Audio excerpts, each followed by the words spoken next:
how do you handle SAP PI PO transports? As you know, there is a lot more to a transport than just transport the integration objects. There's also all the configuration. This is what the Figaf tool will help you with.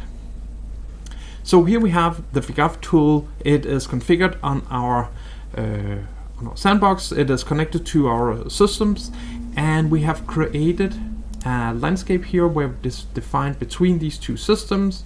These are the systems, our naming of them.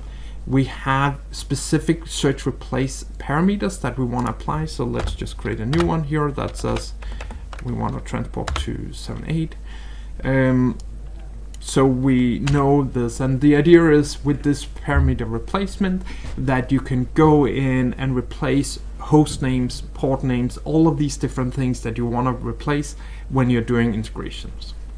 So we press save here, and now we have updated the landscape. Obviously you just want to do that once.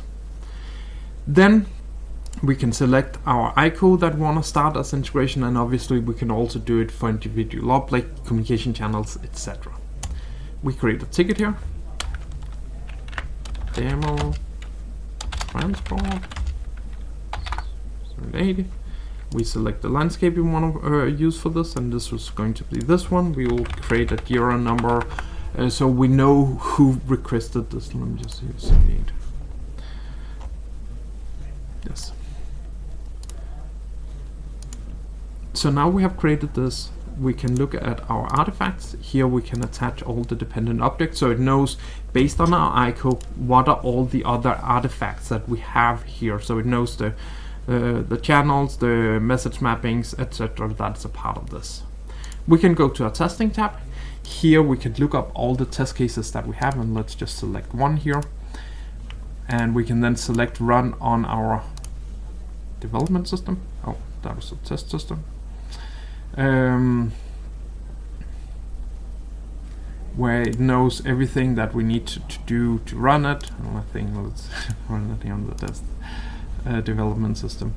The idea is that we're doing a lot more on the testing process, but obviously you want to have test cases as a part of your development strategy. We then pull these messages, and then we can look at the testing result to see if everything is successful. If it is, we're happy and we can start doing our transport. To do that, we press the start transport button, and now we will create the two transports that need one for the ESR and one for the directory.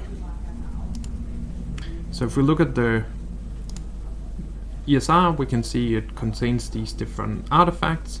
We can see what is different between some of these artifacts. What is different between these. So operation is not a real object, and that's the reason why we got an error there. We can send it to approval. We can configure per landscape who can approve from this landscape to the next one. And then we have the other we want to approve. This is the ESR. Here, or the directory, here we have some more capabilities to make it easier for you to manage it. First up, if we will look at the receiver here. Here at the receiver, we have currently set it to T77. We will add it to T78, just so we have a way we can see we are doing transport. Only you would normally be using this to translate business systems between each other, but you can also use it for business components.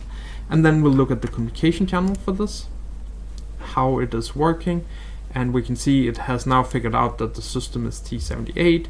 We can see the different artifacts here, and we can see here that we have configured this already in our configuration. So we only specified that it needed to do search replace of these artifacts, and this makes it a lot easier for us to manage these scenarios.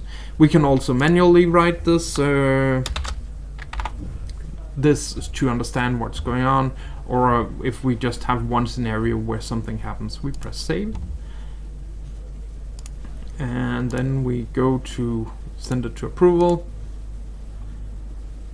Then as an approver, I can go in and I can see what is being changed for some scenarios.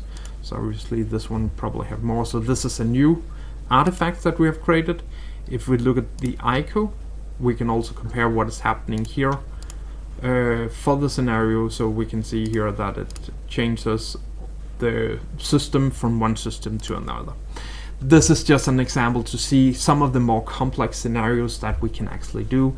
A lot of cases you would not need all of this. We approve it, and now we can start the import. So let's first import the ESR object.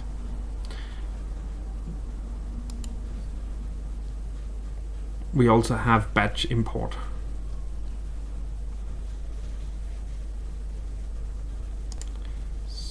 So that was pretty quick. So we can see it was all imported successfully. If we go to the directory, we also just press import here. And what it will then do is it will create or change the objects. It will update the configuration and update the communication channels, add passwords, and then it would activate the change list. Then it would synchronize all of the objects. So if we look at the T system, we can test system, we can see all the things that had happened here. So if we go back to our ticket, we can set it to resolved. We can create tickets from our test to our productive system. We can create a report here that this is an Excel sheet that contains all of the different artifacts or test cases. We can use that as documentation to show what is going on, so no people need to spend time creating. So here we have the Excel sheet that's being created automatically. We have all the different objects on both test and development system. We have the test cases that we used for this. We have the report about how these tests ran, and we have the documentation about who approved it, etc. So this gives us a lot of understanding about what is going on. We could upload this to Jira as an understanding and documentation of what we have done, who did it, etc.